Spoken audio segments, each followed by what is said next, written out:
This is Performance Anxiety on the Pantheon Podcast Network, and I am your host, Mark. And in this episode, we discuss something I have no idea about. How is that different from any other episode, you ask?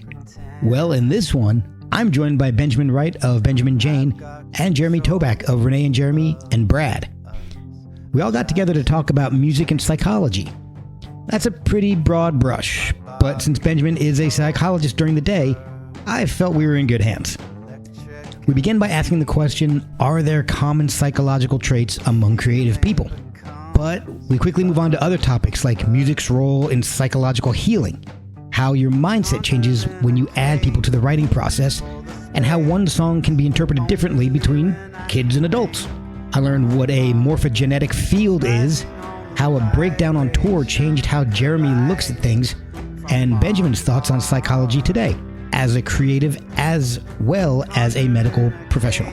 This conversation goes all over the place, and I know I learned a lot. And I also got to listen to a bunch of great new music. Check out the latest Renee and Jeremy album, Shout, and the new Benjamin Jayne album, Broken, on Spotify, Bandcamp, or wherever you listen to or buy music. Look for new solo music from Jeremy Toback as well. Follow Jeremy at Jeremy Toback and at Renee and Jeremy. Check out reneeandjeremy.com for more info. Benjamin is at Benjamin Jayne Music and benjaminjayne.com. We are Performance ANX, performanceanx.threadless.com, and ko-fi.com/performance anxiety. Now let's get all up into each other's minds with Jeremy Toback and Benjamin Wright on Performance Anxiety on the Pantheon Podcast Network. You look like you're hanging out outside. I am. I got 2 kids. No. All right, hey, Jeremy. What's up? Hey. How are you? Good to see you guys.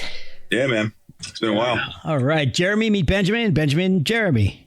Hey, Benjamin. Hey, How are you? So just a little background. I had Benjamin on during his last album, Theater, which was really cool. Really, those guitar tones just stick with me. And it was just cool, man. And then Jeremy from Renee and Jeremy and Brad and his solo stuff. And so I'm absolutely venturing into areas I don't have a damn clue about. I know nothing about psychology, psychiatry, anything, but I don't either. Then this will be an excellent show. All right, Jeremy, you are the resident expert now. But not really. I'm more about I definitely am into some modalities, but of healing and and transformation. But I don't think you get it. Well, you might be able to get a degree, but I don't have shit. Yeah. So none of us know what we're going to be talking about tonight. I got some opinions on some shit. Hey, you know what? That's all we need. Well, I think it just speaks to the older you get, the less you realize you know, right? For sure. There's that too, right? That is absolutely true. I love having guests on the second and third time because we kind of get past this is what you did and this is your new album, and we're going to get into different topics. And so this topic was actually suggested to me by Howard Wolfing. So Howard's a great Jeremy. You haven't met Howard yet, but Howard is a great guy. He's been a huge friend of this podcast in helping set up interviews with so many incredible artists and all. And he knows the way I work in that when I have somebody on a second time or more, we've already done the whole history the first time they come on, so there's no point in doing a repeat. So when we have somebody on a second time, we like to find a different topic. And so I'm assuming Howard picked this based on Benjamin's day job and background. Now people are going to know that I'm a fraud. Okay. So what is Benjamin's background? So, Benjamin, I'll let you explain this one. Yeah, I'm a psychiatric nurse practitioner. Oh, okay. Yeah. Which really in today's world means psychopharmacologist essentially with a few with some other elements to what we do, but I could go off about this for a while. Maybe the question that is being asked will allow me to do it later. We'll see. We'll see. And if not, just feel free to just jump in and take this wherever you want to go, both of you guys, because this is the Wild West for me, because I don't know anything about this, but I think it's really interesting. And I guess maybe the way to start this off is to discuss music and psychology and how they work together. I know that a lot of creative people use music as a way to deal with psychological issues. And I know that music can also be used to help deal with psychological issues. So it goes on both ends. So I guess my first question is in things that you guys have read or studied, and maybe Benjamin, this one goes to you first. Is there any common trait to people who are more creative? Like, for example, serial killers. They say that serial killers almost tend to have like head trauma, bedwetting, animal cruelty. Is there anything, maybe not that extreme, but is there anything common trait within the creative communities? I would say the polar opposite of the serial killer, who's a sociopath who doesn't have any empathy or ability to relate to other individuals' feelings, doesn't have compassion or guilt or remorse. Mm-hmm. I think that we would exist in the opposite end of that spectrum, where I think you find a lot more empathy and compassion in people that are creative, or also in the field of psychology or psychiatry in general. Yeah, I like that. That's it's amazing. That's a very simple answer, and it never occurred to me, which is, not unusual, to be fair. Yeah, I mean, if you look at both fields too, like I've actually been asked this a lot during this release about why psychiatry and music as the two major parts of my life, and they're obviously, as you kind of alluded to it or directly stated it in the intro of the question, is that they're both involved in healing. I would say that. And this speaks to my bias and bent against modern day psychiatry in general. Is I think probably music does more healing than psychopharmacology does. Wow, that's deep. I can understand that though. I mean, I have that bias. And me personally, yeah. I mean, and for me personally, if I can do something besides take some kind of pharmaceutical, I'm going to do that first.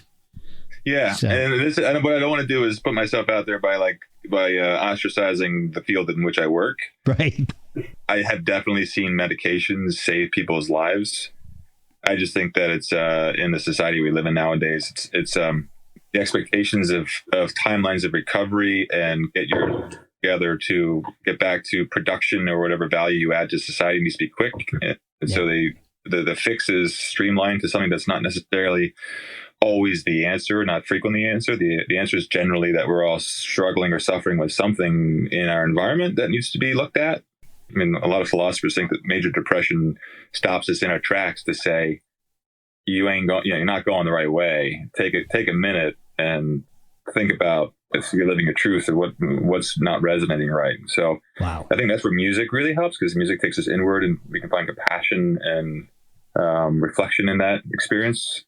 But medications certainly have saved my patients' lives as well. But I think the one issue that one of the issues I have is just the amount of money in it. I mean, you'll see commercials for medicines during sitcoms, sporting events. You don't even know what it's for. It just says, ask your doctor if you need this. And you're like, what is this for, doc? Should I take it? Yeah.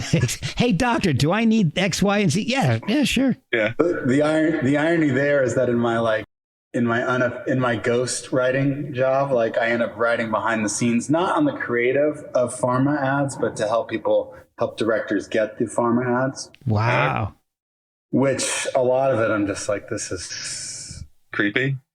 Yeah. I mean, it's just, some of us are more explicitly tied in, but my viewpoint is that a lot of the medication isn't necessary. Some of it, you're just saying like, wow, you're actually creating fear around this so that you can then create the demand for the medicine. Yeah. Yeah. Which, this is not my field of expertise at all, but I have do have a bias, and you, like you said, you do have a bias and a little bit of history in that. And part of the reason I wanted to have you on was because you do things like ghostwrite for other people. And I wanted to know a little bit about the psychology of that. You know, how you're not writing your own stuff, you know, you're writing for someone else. We'll be right back after a word from our sponsors. Before you skip over this ad, give me 1 minute.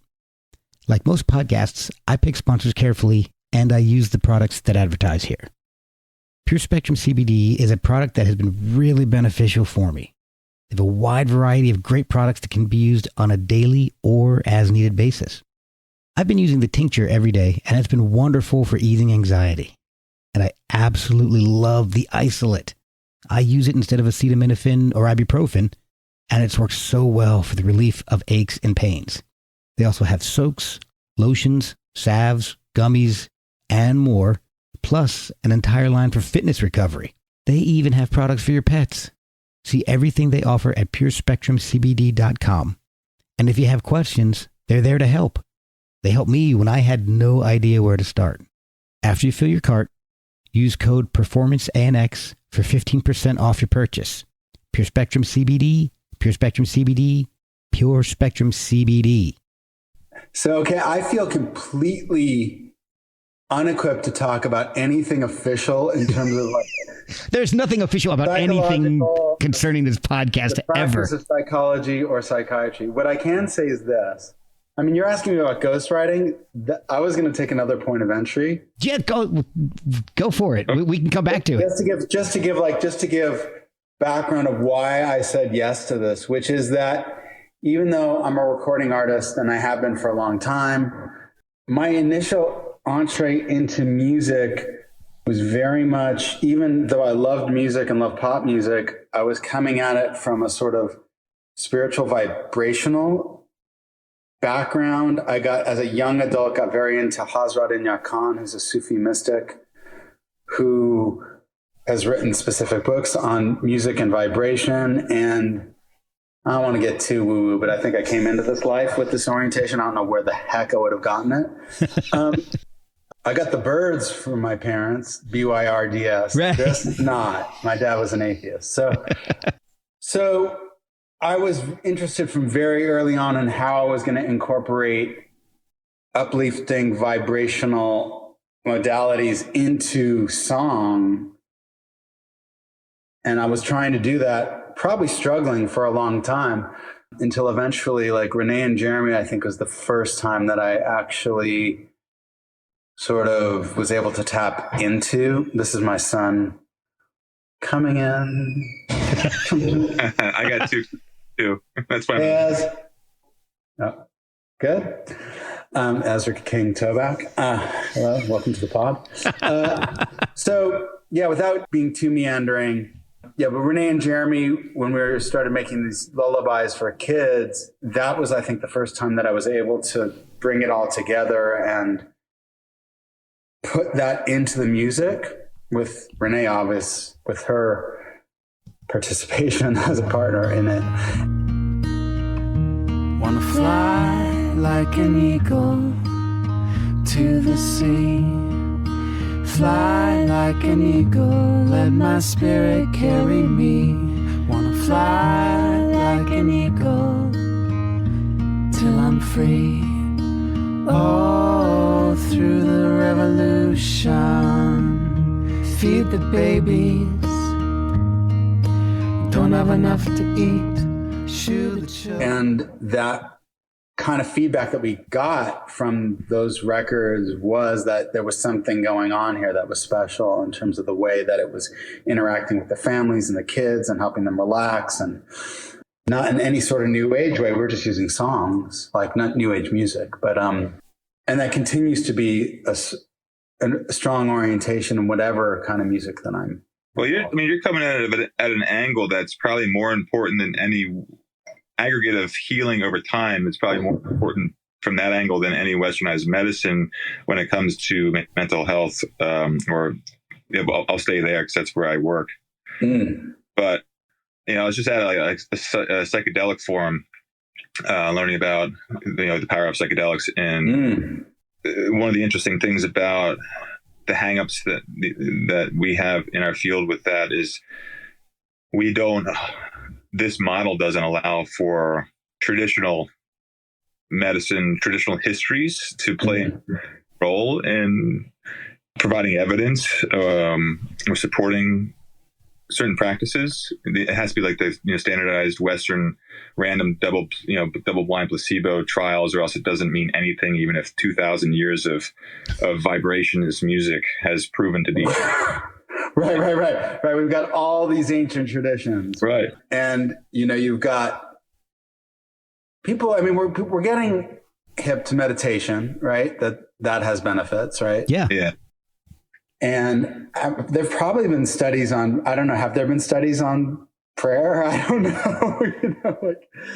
Definitely on meditation. And one might think meditation and prayer is probably, fairly similar. Related. Yeah.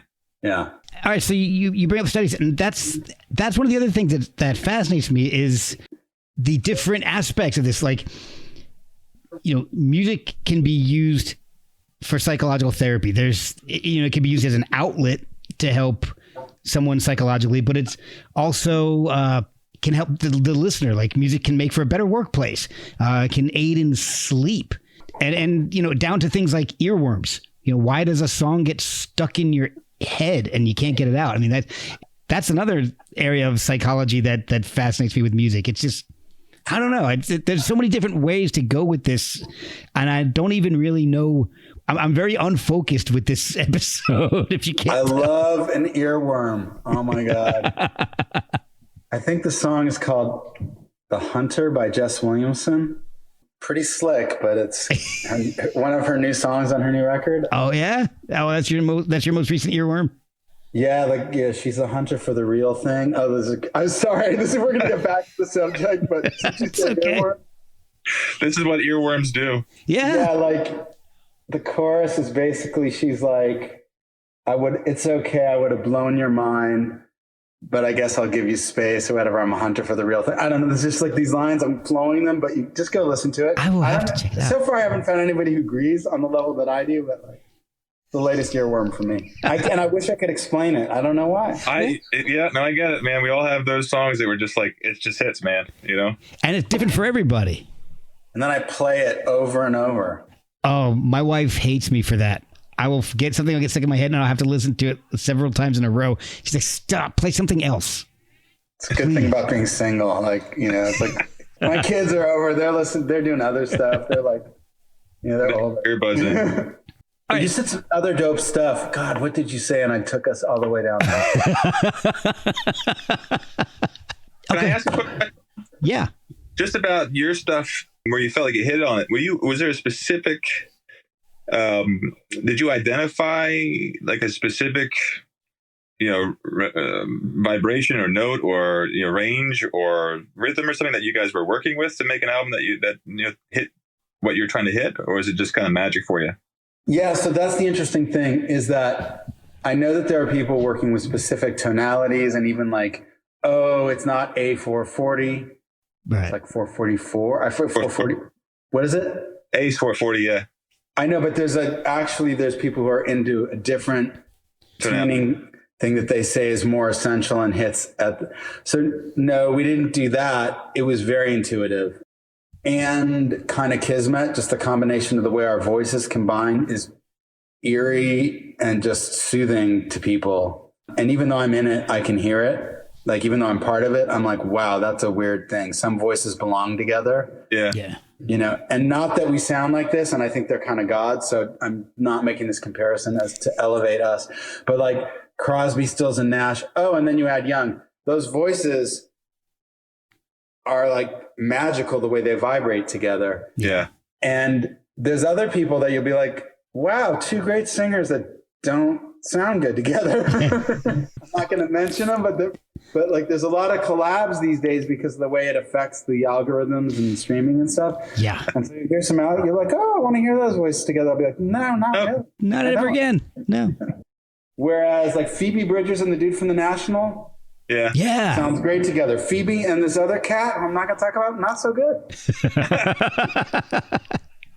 He's great on his own. I don't, so there's an alchemy there. We for us, it was very intuitive. And also it was intentional because the intentional aspect was we knew we wanted to make something really dope and sort of healing for parents. The parents would be into with their kids, and that would be like, bring them in this lullaby space, and that was it. And then we did it, and it's like, holy moly! It just. I think I need to get your record, man.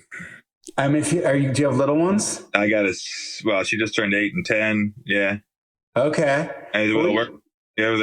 We got like the records that are maybe more for the tweens, the more recent ones, which are like A Whole Lot of Love. We cover is one of them, and Shout is the new one. Shout, shout, let it all out. These are the things I can do without. Come on, I'm talking to you. Come on,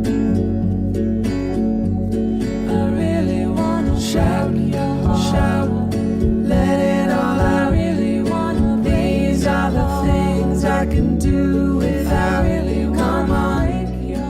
Yeah, I think that like 30, my 8-year-old's like, she's like, I mean, they're both, they're my kids. They're both very creative and very intelligent. The 8-year-old definitely could use some times, we'll say. Some what? Some chill time? Some soothing, some chill time. Yeah, I mean, like, listen, you could try it. There'll be a quick thumbs up or thumbs down. Yeah.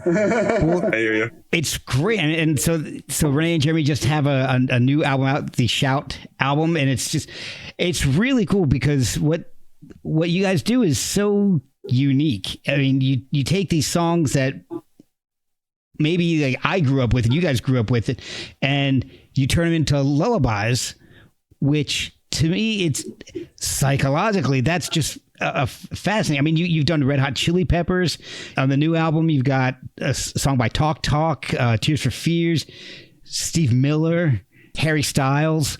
So it's Curtis is my favorite. Curtis Mayfield. Yeah, it's just super cool. It's really amazing. And it's, to me, psychologically, since that's the theme of this episode, it's fascinating to me to think of a song like Fly Like an Eagle or Shout, maybe even more so, by Tears for Fears, and take a song that, while not as aggressive as something like Tool, is a little more on the aggressive side of pop, and turn it into something that you can play for your 8-year-old and it'll calm them down, or they'll get into it just as much as we got into the originals. It's fascinating. Yeah, and that has become a very sort of self-conscious process. I mean, the sound that we have honed, which continues to evolve, that is one piece of it. And then we are also then tapping into what the words are and the message and having those unite. So, in the case of Shout, Tears for Fears was actually singing. Those guys were I forget which, they were into shout therapy, I think. I mean, they were literally into therapeutic modalities, and they were referencing it on that song. And we're ironically, of course, doing the incredibly quiet, chill version of Shout.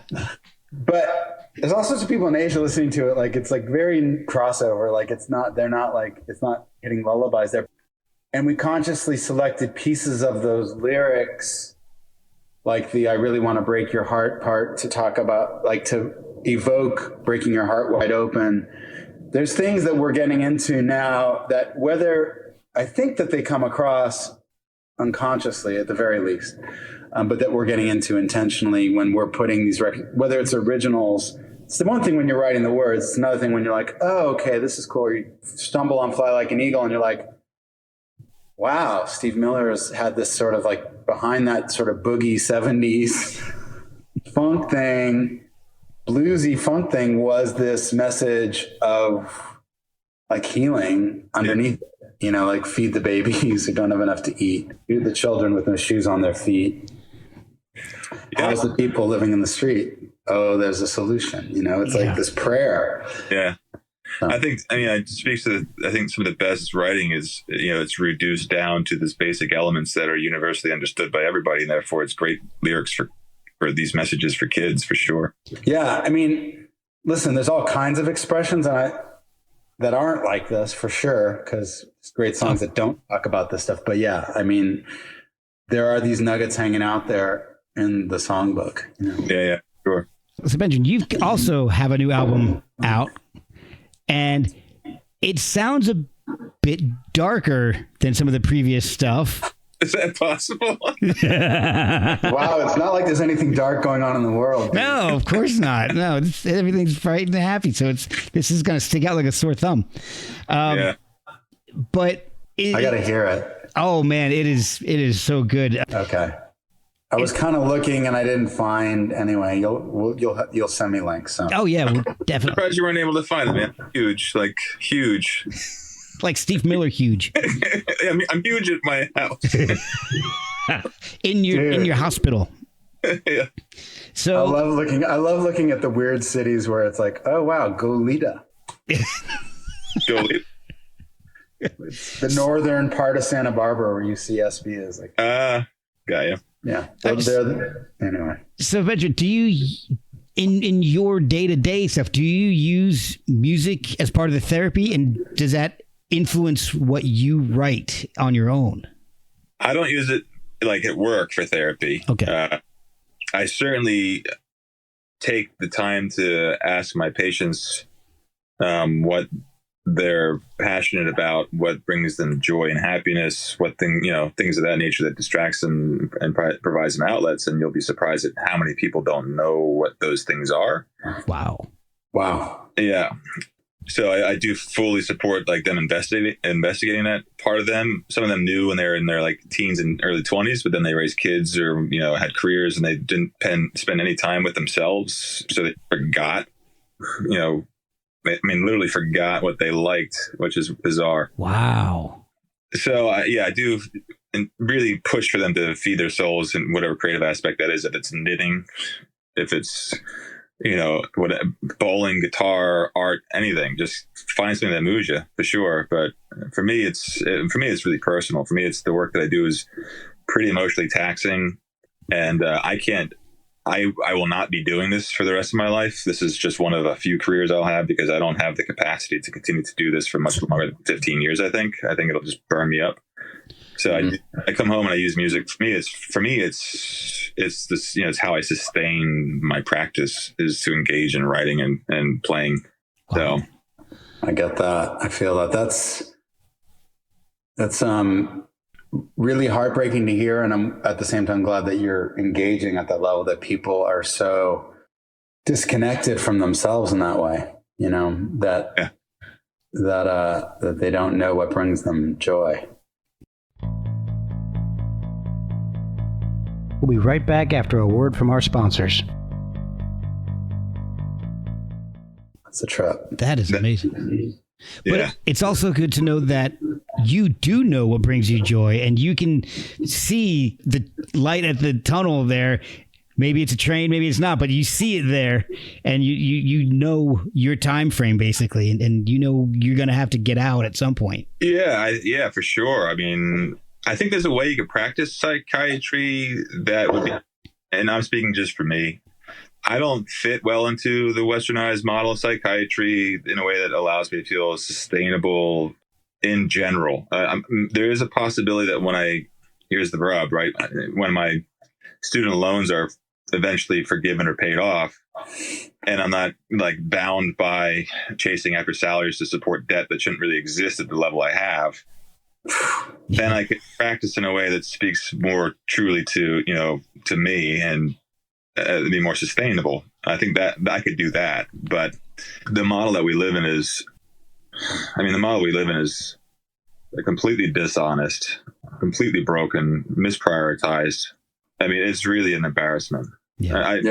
Well, but all of our institutions, my view, I mean, somebody like you, we just met, but it would be beautiful to have somebody with your orientation and experience on the Western side embrace like finding those other modalities and practicing and integrating, because it's like we do need functional, like functional medicine, Yeah. We need functional mental health and functional physical health. And it's all tied to all the other institutions. We don't have an institution in our society that is actually working. Yeah. No, you're absolutely right. They might be working towards some of the devious purposes that like are either consciously or, like structurally just baked in at this point, or like just sort of incentivized weirdly by profit and other things, right? Yeah. But if you look at education, you got to be very conscious about how you engage with education, in my view. And music, entertainment, that business, I'm in it. Renee and Jeremy's a functional business. It's like if we're actually talking at the point where we're talking to labels and stuff, it's like a completely corrupted system. Like you have to be very conscious about it. And my kid's in the school system. He's got to be conscious. He'll be going into like, JC or whatever next year, but he's got to be conscious about that. Our food system, which is connected to health and mental health. Yeah. What do we eat? Yeah.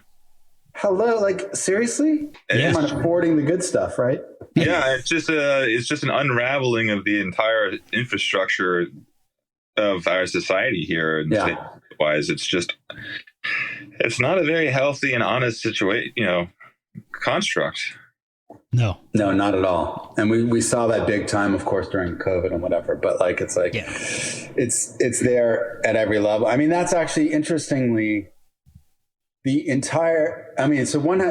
said I got into this Hazrat in Khan stuff, but I had no practice. The way I actually got into a yoga practice and into meditation was that I had like a nervous system breakdown on the road, 1997, touring my first RCA record, like playing on Lollapalooza and having Korn basically like take my audience every day with their big thump thump. And like everything in that record went wrong. And I like literally like had this nervous system breakdown, and Western medicine was like, I don't know, you want some antibiotics? Like I couldn't get off my couch, and like, it was like, my doctor was like, hey, here's some antibiotics. I'm like, I don't think that's going to do it. Yeah.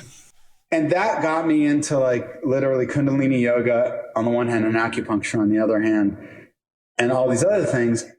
And then circling back, it's like, it's interesting though, that it's just like that's when I knew something was deeply wrong. Not that I wouldn't believe me. I broke my shoulder last year running. I went to the friggin' doctor, I went to the hospital, but then interestingly, good. Glad you got it fixed.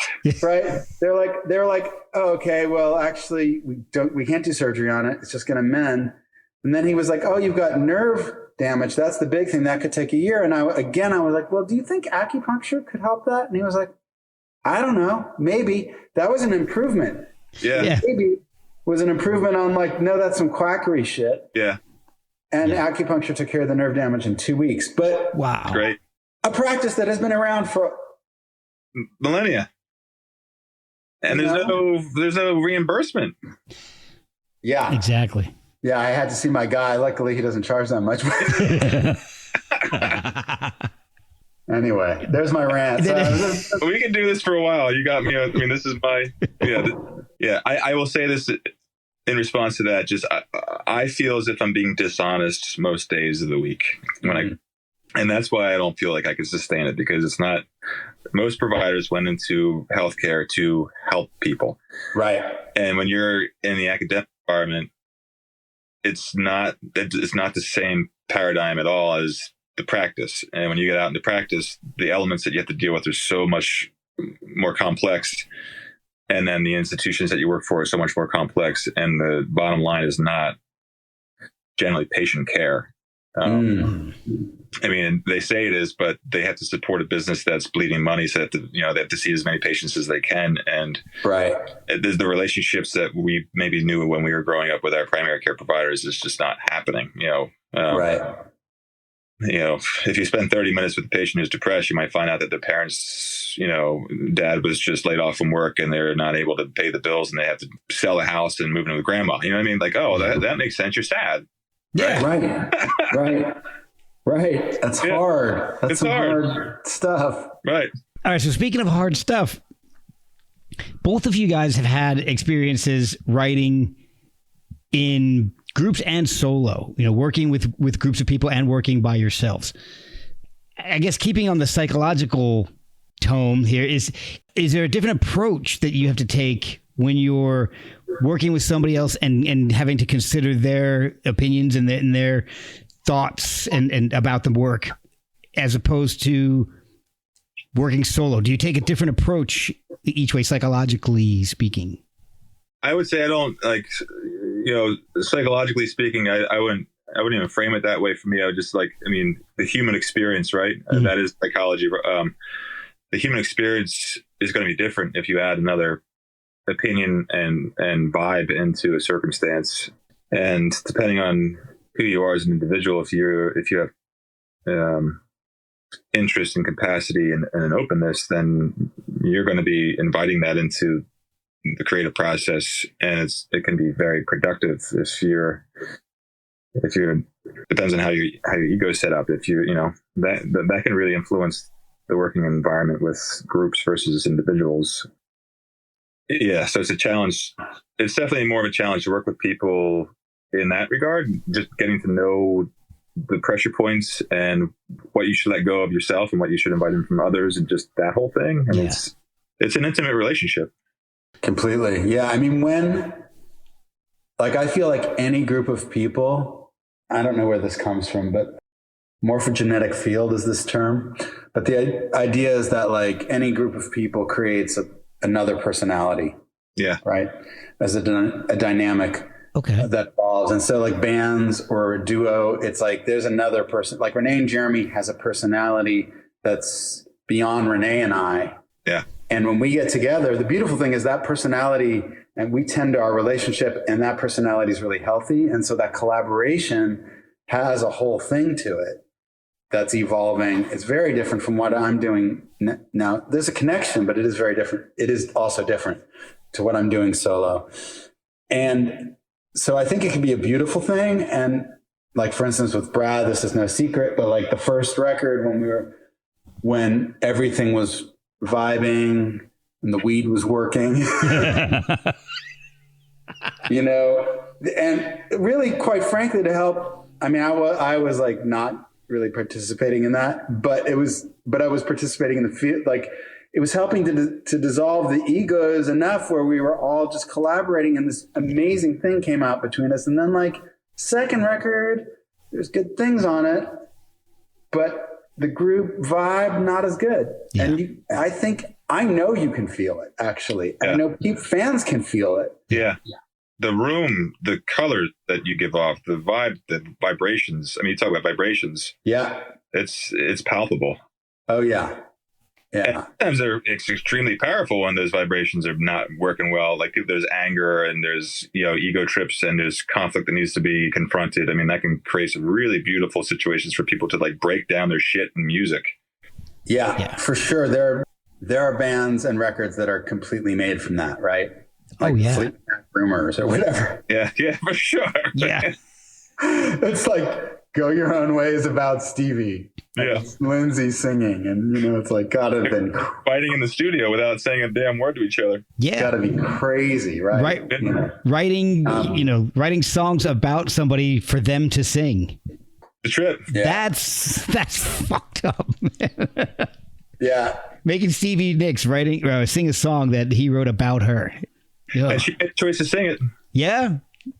Yeah, and that to me is kind of miraculous. The projects that I've been in, if the vibes aren't right, the music does not benefit. Yeah. For whatever reason. I mean, some good things come, but it's way better. I think that maybe has something to do with me.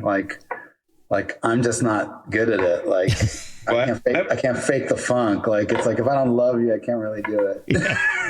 I don't think you're an outlier. I think that the number of records that are made based on animosity are probably less than those that were built on love of your bandmate, right? Right. Yeah. I would think so. I don't get it. Like, I'm just like, how do you do it? Like, yeah. Well, and Benjamin, you have the added component of collaborating with your sister on some of this stuff. Oh, wow. True. So that adds a whole nother dimension to working with bandmates. Yeah, I mean, maybe the fact that she was in Barcelona and I was in Vermont mitigated some of that stuff.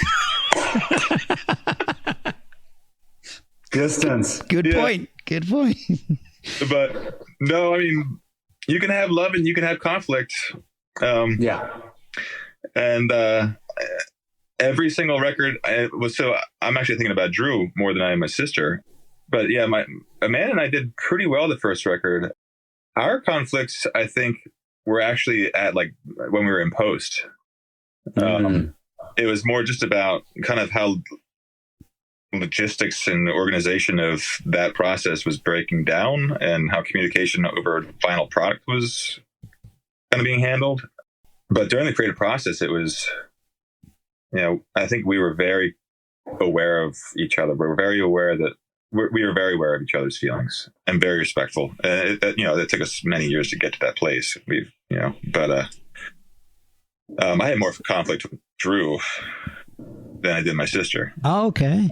Is this a band? Is this a band, or is this like this your solo stuff? It's really my solo stuff at this point. The first record was like my sister and I. She lives in Barcelona. I live over here, and we were like, it's a 6-hour time difference, and it's hard to talk to people when they're, I get them from work at 6. She's in bed, so we just never caught up. Right. And we just conscientiously we're like, let's just meet on Sundays on WhatsApp and chat music and share ideas and maybe collaborate just for fun. And then it just kind of eventually led to us being like, oh, we got like 4 or 5 tunes and let's just keep doing this and release a record. It's fun.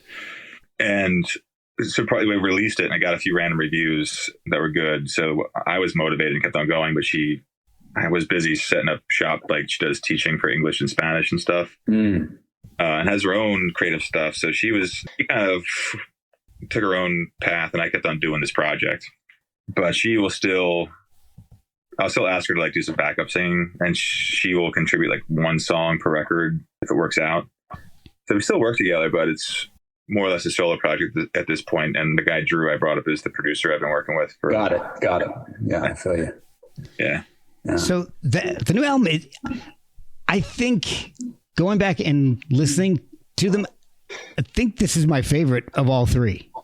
Cool. I really, I'm looking at the track listing right now. A Million Miles is great, but Don't Give Up. And I love that song. That might be my favorite song of the 3 albums. It's just great. And the heal can come too soon. Give up. Don't give up. Give up. Don't give up.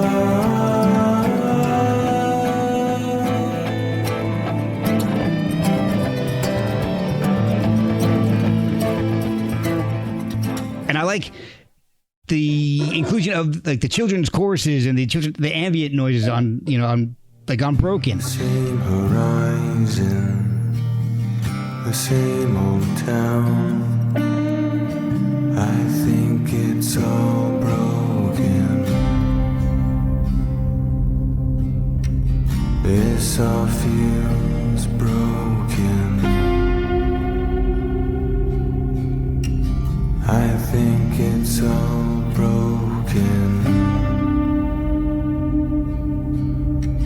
This all feels broken. That's a really interesting element, bringing in ambient noises and bringing in children's choruses and things. You don't hear it much. Yeah. I remember one of my favorite songs of all time, Mother Love Bone used some children's choruses on, what was it? I think it was Stargazer, right? Oh, wow. I can't remember it, but I remember the band and I loved them. Yeah.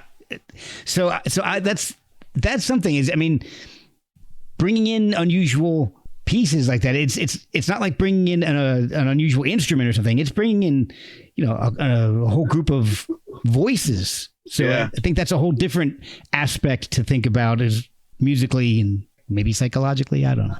I may be pushing it at this, is, you know, maybe trying to force a square peg into a round hole. And everything's psychology, I guess. Everything's humanity. Everything's, we're all experiencing life, which is a part of all that, right? But Thank you for the bailout. So I will say that my favorite instrument, I think, right now would be like, I love a chorus. I love like a legit chorus. And I especially love like kids vocal, like a kids choir. I just think it's got this angelic thing going for it. Yeah. But that song you're talking about with the kids singing, that song was written about it was written the week that Russia invaded Ukraine.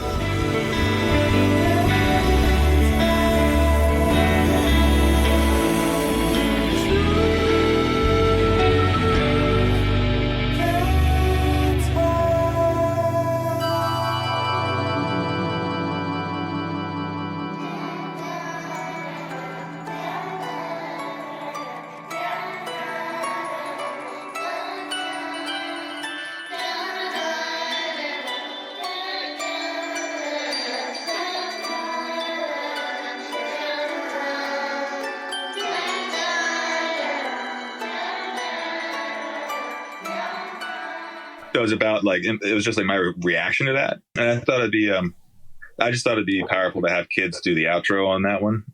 Just because, you know, they're getting pretty forgot about in these ridiculous circumstances. And I think it's just kind of a haunting, a haunting outro to include. It is, and it is very effective. Yeah, it's kind of spooky and uplifting. It's got hope and despair, I think, in it. I mean, but yeah. Well, the album has a lot of that. Yeah, luckily I have 2 kids that'll do it, and their friends will sing with them, and they were cool. Oh, that's awesome. Yeah. Wow, that is cool. So the album is really, like I said, I think it's out of the 3 that you released. I think this is my favorite. I mean, Numb, you know, Can't Feel a Thing. That's a top, but definitely Don't Give Up is definitely my favorite. But Shoot Through the Wire, that's the latest single, I think, right? That is a fantastic song. Thanks. Yeah, appreciate it, man. And Renee and Jeremy, you guys, new music, like we were talking about. You got the Shout album with a mix of originals and covers, and it's just it's such a unique take on covers. You know, it's really fascinating what you guys do with so like Life Is What You Make It. Talk Talk. I never would have imagined Talk Talk popping up as a cover for honestly anybody. Can't escape it. Yesterday's favorite. Don't you hate it? Everything's all right now. Everything's all right now. Baby, life's what you make it. Don't backdate it. I love Talk Talk. And I do want to, I'll say something about that, but I do want to hop onto something that Benjamin was talking about too. I mean, Renee and I have very different, this is interesting. We have very different taste in music. But we have places where it intersects and then places where it goes like this. Like she has this whole soft rock 70s thing that I'm like. And then there's like all this probably like college rock, REM, like this just aspects of the things that she'll be like, that's too REM. I'm like, how is a melody too REM? I don't understand. You know, but I do understand because she'll like bring some Barry Manilow in or whatever. So, but Talk Talk is a place where we intersect, and we were just like, we gotta find a song that works. Yeah. And that song is weirdly, it's like the least.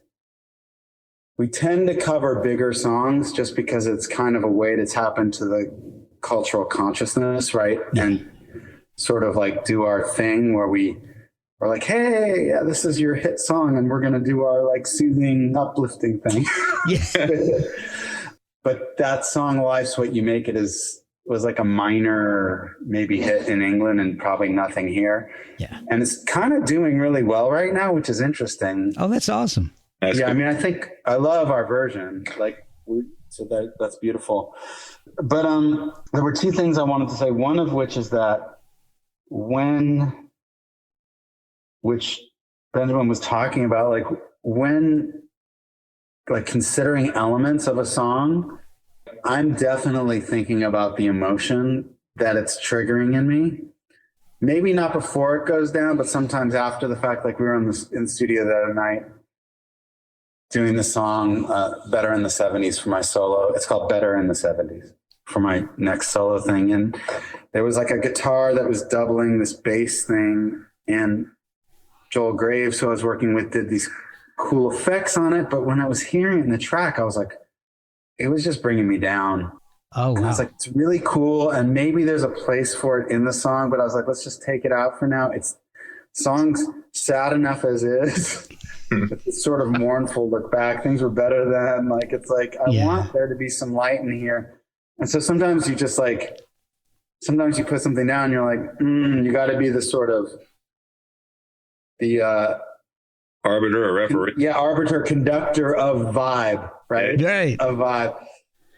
And then the other piece is the people involved in the project.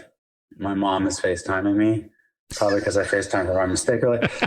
Like, also these days, like when there's more choice, it's like, well, who's involved and are they bringing the right energy and conducting the vibe between us? Like my solo thing is like, there's a group of 3 of us and we've got the right energy for this stuff. And then it's like, we bring in some players, like the drummer from Father John Misty is playing some stuff remotely. And it's kind of like, I didn't know him, but our guitar player knew him, and Joel, our guitar player, producer. And I was like, hey, is he the right guy? He's like, oh, he's a great guy. And so it's just like, for me, it's very much as much about, a lot of people can play these days, right? Oh, yeah. And a fair amount of people can play really tasteful, cool stuff. And are they bringing the right bava, the right vibrational stuff to it? Yeah. I mean, to me, I consider all of these things in the soup, you know? Yeah, for sure. And it's like having, a dinner party. It is. Interesting. I like that. Well, and Jimmy, you made a really interesting point in you loved what the guitar that was being laid down, but it was making you sad. So you pulled it out. I mean, that's a definitely a mental choice to affect the entire tone of the song. Yeah, this happened literally this week. It was one of those things where it was like, oh, I'll revisit it. I'm not 100% sure, but at that moment, I'll check in. Maybe we'll throw it. There's a place I'm thinking about putting in, but yeah, because it's not that I'm afraid of darkness. I mean, I think that, and sure, Benjamin, it's like the solo stuff is taking people through darkness to light in one way. Renee and Jeremy's doing it in a much different way. Yeah. And so it's like, it's always about how is that process working? For me, I can't be sure how it's going to react with other people. I just have to be the arbiter of that, right? Yeah. Yeah, absolutely. I mean, it's really, and that's why where I'm at with making my music is that I have a different job that pays the bills. So for me, it really has to resonate. Talking about vibrations, right? I mean, it has to, if it doesn't vibrate well with me, it's not going anywhere. Right. Yeah. No.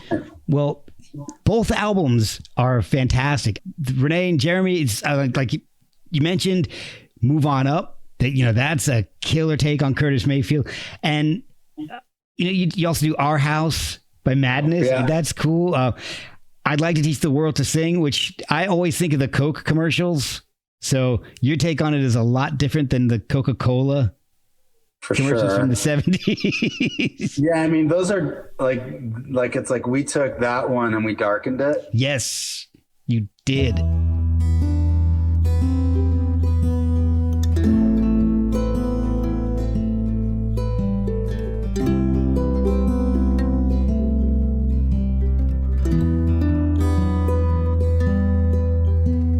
I'd like to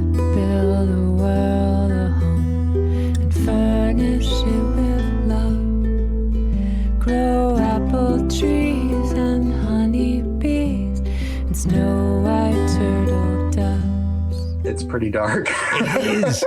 It is. I wasn't sure if I was supposed to say that or not, so I'm glad you said it because I didn't want to. No, it's okay. Okay. I mean, we dance with those things like that. That was intentional. And Move On Up. I mean, Curtis's version is immaculate. There's nothing to say about it other than it's beautiful and so uplifting and energetic. And for me, it was like I had to convince Renee about that song. Actually, to me, the lyric is such a mantra of hope. And it's like there's some people, I hope to stumble upon those things myself too, but like I think of Bob Marley and Curtis, and there's certain artists that they hit these moments that are just like, this is a prayer. Yeah. I know it's in a song, but it's a prayer. Yeah. And Move On Up is one of those things. And I like to think that in our version that like we hit this meditate, like I played it literally at this Yom Kippur ceremony, which is like one of like it's kind of like the deepest Jewish holiday. It's about literally like delving into sin and like, and how you can like, and confronting that and how you're going to approach that for this. Yeah. It's heavy. And I played that and it was really beautiful. It could have been a liturgical song. It's in English and Hush now, child, and don't you cry. Your folks might understand you by and by. Just move on up towards your destination. That's great. See, to translate it into Hebrew, going on and on. Those moments are great, man. I mean, when you're in them and you're like swimming in it, that's. Yeah, I felt like wow, this is actually. I mean, listen, I love what music does out there in the world too, but I was like, wow, this small gathering and playing this song is why I do music. Yeah.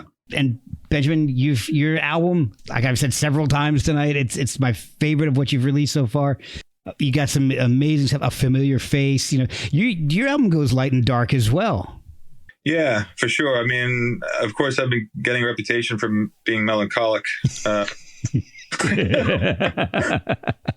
We love some melancholy. But I always challenge that perspective and say that I think that within that melancholia, I write in a space that the music can both be, depending on where you're at emotionally, can both be devastating, but also like uplifting. It just depends on where your head's at. So, like Good Night, Goodbye. That's a pretty intense song. I love the fact that it's kind of like split in two. So actually, the second part of that is Broken's reprise. Okay, that's really cool because I've got it as one big track, and it's just it has a little rest. We actually split that and call it Broken Reprise, but I don't know. I don't know if it was because I had to pay more to get it mastered if I split it. Oh my God, you get like the mastering fee per song. I feel you, dude. That's amazing. Yeah. That's psychology. Songs as long as possible. This is one Save long on the mastering. Yeah, the whole album is just one long song.